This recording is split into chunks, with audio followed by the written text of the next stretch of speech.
ila hadratin Nabi Mustafa Rasulullah sallallahu alaihi wasallam wa ala alihi wa ashabihi wa azwajihi wa dzurriyyatihi wa ahli baitihi al-kiram thumma ila hadrati awliyaillahi al-kiram aina makanu thumma ila hadrati sahibil kitab al-imam Abdul Wahhab bin Ahmad bin Ali bin Musa Asy-Sya'rani al-Ansari Asy-Syafi'i Asy-Syadili al-Misri radhiyallahu anhu thumma ila hadrati Syekhina wa murabbina Kiai Haji Arwani Amin Kiai Haji Hisyam Hayat Kiai Haji Ma'sum Mahfud Kiai Haji Abdus Somad Afandi Haji Masyud Siddiq Qaddasallahu asrarahum wa nawwara dhurriyyatahum wa yu'mit darajatihim wa a'ada 'alaina min barakatihim wa amtir 'alaina ya Allah ghaitha karamatihim syai'ulillahi lahumul Fatihah. A'udzu billahi minasy syaithanir rajim. Bismillahirrahmanirrahim. Alhamdulillahi rabbil alamin arrahmanir rahim maliki yaumiddin iyyaka na'budu wa iyyaka nasta'in ihdinas siratal mustaqim siratal ladzina an'amta 'alaihim ghairil maghdubi 'alaihim waladdallin amin. Bismillahirrahmanirrahim. Alhamdulillah, kita lanjutkan kajian kita yaitu kitab Wasiyatul Mustafa. Kemarin sudah sampai pada ya aliyu man qara'al Qur'an walam yuhilla halalahu walam yuharrim haramahu kana minal ladzina nabadu kitaballah wara'a dhuhurihim. Kemarin dikatakan bahwa orang yang membaca Al-Quran kemudian orang tersebut tidak menghalalkan apa yang halal di dalam Al-Quran dan tidak mengharamkan apa yang diharamkan oleh Al-Quran, maka orang tersebut termasuk orang yang membuang kitab Allah, membuang Al-Quran di belakang. Na'udzubillah min dzalik. Padahal di dalam kitab Tafsir Al-Jalalain, ini kitab Tafsir Al-Jalalain yang karangannya kitab Syekh Jalaluddin Al-Mahalli dan Syekh Jalaluddin Asyuyuti yang produksi Darul Basyair Damaskus ini, ada sebuah muqaddimah di sini. Saya bacakan muqaddimah yang ada di kitab Tafsir Jalalain. Muqaddimahnya begini, di sini ada Bismillahirrahmanirrahim. Rawat Tirmidzi wa Ibnu Majah fi sanadihima. Hadis ini diriwayatkan oleh Imam Tirmidzi dan Ibnu Majah. Jadi imam-imam hadis kita harus tahu, imam hadis, kalau imam satu Imam Ahmad, kalau imam dua Imam Bukhari dan Imam Muslim, ya. Kalau imam tiga Imam Ahmad, Imam Bukhari dan Imam Muslim. Kalau empat Imam Tirmidzi, Imam Nasa'i, Abu Dawud, Ibnu Majah, itu namanya imam empat. Kalau imam lima Imam Abu Dawud, Tirmidzi, Imam Nasa'i, Imam Ibnu Majah dan Imam Ahmad. Kalau imam enam berarti Imam Abu Dawud, Imam Tirmidzi, Imam Nasa'i, Ibnu Majah, Bukhari dan Muslim. Kalau imam tujuh berarti Imam Ahmad, Imam Bukhari, Imam Muslim, Imam Tirmidzi, Abu Dawud, Ibnu Majah dan Imam Tirmidzi, Imam Abu Dawud dan Ibnu Majah. Semuanya ada 7 imam yang menjadi rawi daripada hadis. Di sini dikatakan bahwa rawat Tirmidzi wa Ibnu Majah fi sanadihima an Ali bin Abi Thalib, dari Ali bin Abi Thalib radhiyallahu anna Rasulullah sallallahu alaihi wasallam qala. Beliau mengatakan, Rasulullah bersabda, man qara'al Qur'an fastadharu, ya. Man sapane wong qara'a kang maca sapa man al-Qur'ana ing Qur'an fastadharu, tegese mongko apal. Ai hifdzahu, tegese Quran itu diapal an dohri kolbin, dalam hatinya, ya. Kemudian orang tersebut syaratnya harus fa'ahalla halalahu wa harrama haramahu. Dia menghalalkan apa yang dihalalkan oleh Al-Quran dan mengharamkan apa yang diharamkan oleh Al-Quran. maka adkhalahullahul jannah, maka Allah pasti akan memasukkan orang tersebut ke dalam surganya. Alhamdulillah. Tidak hanya itu, wa syafa'ahu, dan Allah akan memberikan syafaat kepada orang tersebut fi asyri ahli min ahli baiti kullihim, dari anggota-anggota keluarganya, ayahnya, ibunya, ya, istrinya, suaminya, anak-anaknya, kakeknya, neneknya, itu diajak ke surga mendapatkan syafaat dari orang tersebut. Orang sudah hafal Quran, kemudian menghalalkan yang halal, mengharamkan yang haram, maka dia masuk surga dan bisa memberi syafaat kepada 10 orang. Itu pun qad wajabat lahumun nar, yang orang-orang keluarganya yang benar-benar dia itu seharusnya wajib masuk neraka, enggak jadi masuk neraka, jadi masuk surga gara-gara syafaat orang yang hafid Al-Quran.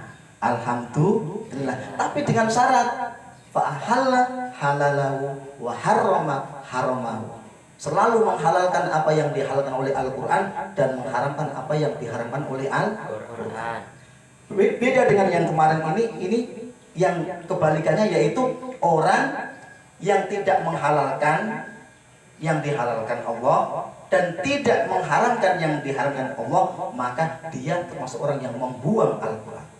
Tapi kalau menghalalkan yang dihalalkan, mengharamkan yang diharamkan Al-Quran, maka pasti dia akan masuk surga dan bisa mensyafaati 10 dari keluarganya yang wajib masuk neraka, bisa jadi masuk surga dengan syafaat anak yang hafal Al-Quran tersebut. Alhamdulillah, mudah-mudahan kita semua menjadi orang-orang hafid yang benar-benar bisa menjaga kehalalan dan menjaga keharaman supaya tidak kita makan itu barang haram. Alhamdulillah Rabbil alamin. Mudah-mudahan barang-barang yang kita makan hanya yang halal-halal saja.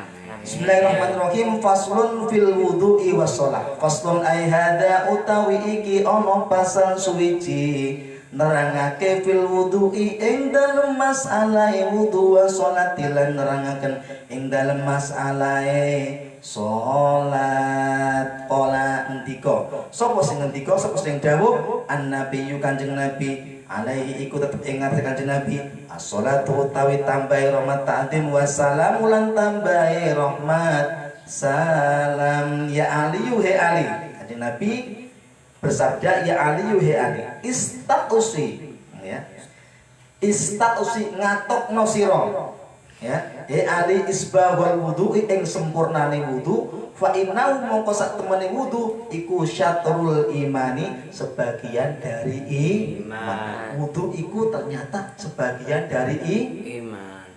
Persis kayak at-tuhuru syatrul iman, an-nadhafatu minal iman, kebersihan sebagian dari iman, kubul waton minal iman. Di sini juga isbahul wudu syatrul iman, menyempurnakan wudu, sempurnakan wudu.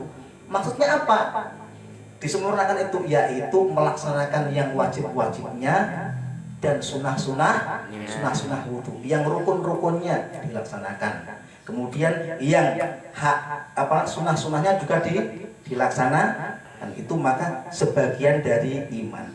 Faida tawaddota mongko nalikane wudu sapa sira fala tusrif mongko aja boros, mongko aja leluwian sapa sira fil ma'i ing dalem gunakake banyu. Faida farauta mongko nalikane rampung sapa sira ming tuhrin saking wudu, Fakrok mongko moco sapa sira moco inna anzalnahu fi lailatul qadr. Ya. Jadi pasal menerangkan tentang wudu dan sholat, bahwa Rasulullah bersabda kamu harus benar-benar menyempurnakan wudu, ya. Istaqsi isbaghul wudu. Kenapa? Karena orang yang menyempurnakan wudu dengan rukun-rukunnya dijalankan dan sunah-sunahnya dijalankan, maka itu syatrul iman, sebagian dari iman. Ketika engkau melaksanakan berwudu, maka janganlah berlebihan menggunakan air. Kerannya itu jangan langsung dipol. Nggak enak kalau dipol juga, nggak enak ya untuk wudu. Hanya separuh aja, sedikit supaya ada air yang mengalir ya. Kemudian untuk wudu, jangan kita menggunakan air berlebihan, jangan boros, tidak boleh ya. Itu termasuk kesunahan wudu juga. Fa idza farauta min tughrin, ketika kita selesai berwudu, maka faqra inna anzalnahu fi lailatul qadr, maka bacalah inna anzalnahu fi lailatul qadr. Dibaca berapa kali ya? Dibaca kapan? Mim ba'di ghuslil qadamaini, saking sakwise baso delamaan loro, yaitu mata kaki loro, dibaso asyara marrotin ing iklawan 10 piro-piro ambalan iku dibaso. Diwaca inna anzalnahu ping 10 ambalan. Perlu nih apa maca inna anzalnahu ping 10, yaitu yufarriju, mongko bisa ngilangake sapa Allah Gusti Allah maka ing susah ira. Jadi ketika membaca inna anzalnahu fi lailatul qadr 10 kali setelah wudu, ini sunnah juga. Ini adalah bisa menghilangkan kesusahan yang ada di dalam hati kita.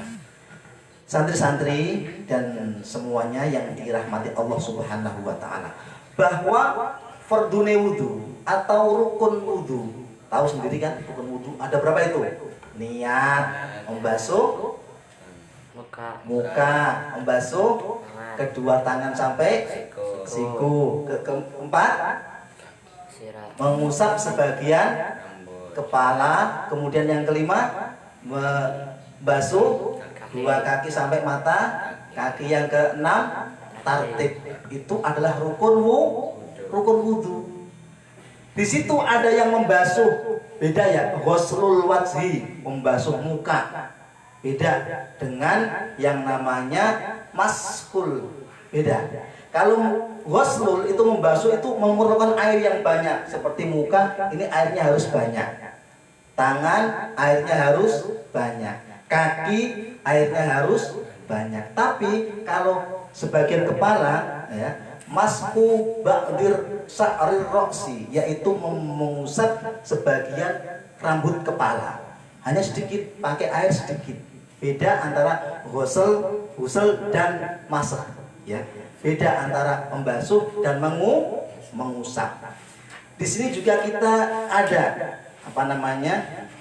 dalam Al-Quran diterangkan bahwa apa yang kita basuh, yang kita perlukan ketika mau sholat, yaitu berwudu. Karena tanpa wudu sholat itu tidak sah. Rugi nggak? Rugi. Tanpa wudu sholat tidak sah. Padahal wudu hukumnya sunnah, sholat hukumnya wajib. Gara-gara kita mau sholat yang hukumnya wajib, makanya wudunya jadi wajib pula. Di sini diterangkan, a'udzu billahi minasyaitonir rajim.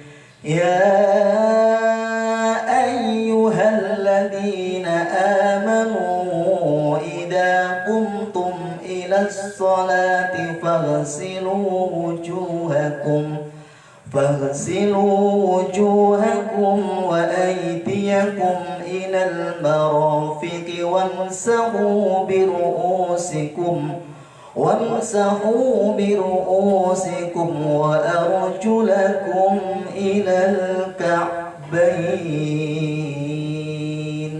Ya ayyuhalladzina, hai eling-eling wong akeh, amanu kang padha iman sapa alladzina idza kumtum nalikane sampean jumenengi ila sholati maring lakoni salat, fagsilu mongko wudu, disuruh wudu. Caranya bagaimana? Fagsilu wujuhakum, membasuh muka, wa aydiyakum ilal marafiq, membasuh dua tangan sampai siku, kemudian wamsahu biru'usikum, mengusap sebagian rambut kepala. Wa arjulakum ilal ka'bain. Di sini wa arjulakum, dudu wa arjulikum.